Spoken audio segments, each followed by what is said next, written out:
Hello, this is Todd Nessa, and we're in a three-part now video, and I'm using an iPhone here, and so for whatever silly reason, it only lets you upload 15 minutes at a time, 15 minutes or less at a time, so just easier to divide it up.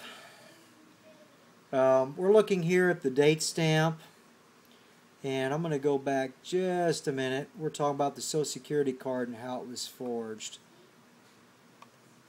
Beneath the zero.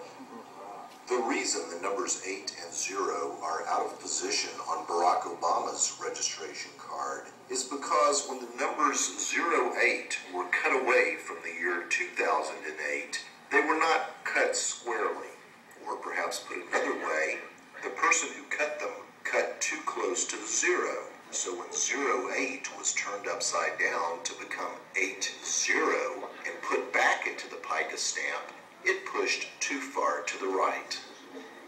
In what is becoming a clear pattern for documents that are essential to the documentation of Obama's life narrative, the Selective Service Card isn't just forged, it's poorly forged.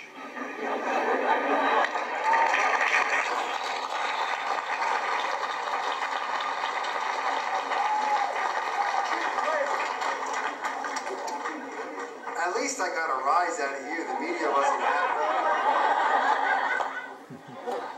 For those of you who might just be joining late here on this series, I encourage you to go back. We are watching a briefing from one of the lead investigators, or the lead investigator from the Sheriff Ohio Cold Case Posse, which is a private citizen-backed investigation into the birth certificate and also Social Security card fraud of President Obama. Let's continue. From my perspective, the sheriff couldn't see it because he was seated like he is here. The mouths dropped, the eyes got big, and the flash bulbs started going off, and they started writing in their little pads really fast. He's referring to No the one press. made a comment about that card. The press who came in Now, to you see go back this. to 1980, he was under Jimmy Carter, and I know it, I remember it well because I was in a bar drinking when it came out and said, "You all got to register for selective service." We drank more. Nobody wanted to pull a Vietnam move. Nobody wanted to go. You know, didn't want the haircut. Now what is it going to matter? But they didn't want the haircut. You are required by law to present yourself in the United States Post Office, fill out the card, sign it, present identification, and then have it stamped received by the post office. Now, see, he's telling details which are very, very important. And like I was saying in the previous video, and I didn't quite get into the detail of the statement like I wanted to, which I'm going to do here right now. A public that has corrupted itself, our founders knew that in order to be free, you had to first rule yourself well. You had to be a moral people to remain free. And if you corrupt yourself, if you're totally selfish, self-absorbed, focused on yourself, your job, your money, your retirement, all the things as they pertain to you, then unfortunately you will not, if you're morally bankrupt, you're going to accept morally bankrupt leadership over you. You know, if you're somebody out there that's, you know, in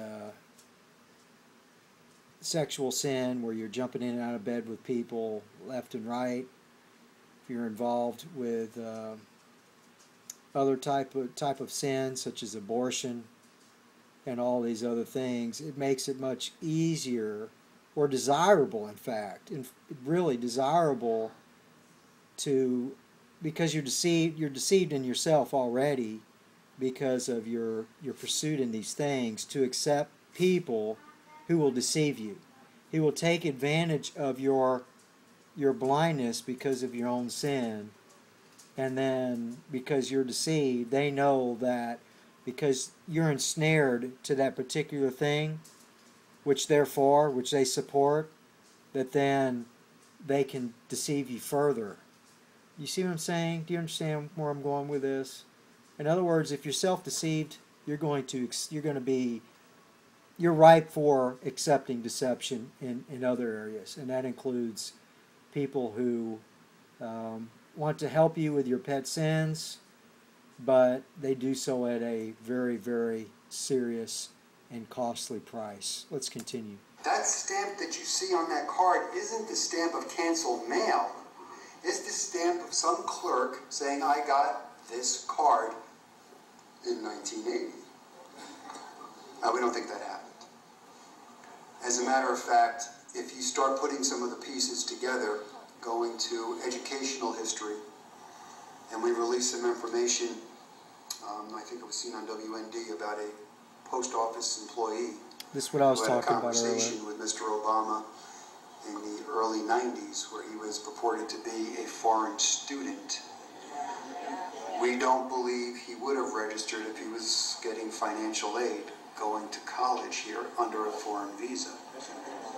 But now it became a problem, because if you're here getting college aid under a foreign visa, let's see, last I checked, that doesn't make you a citizen.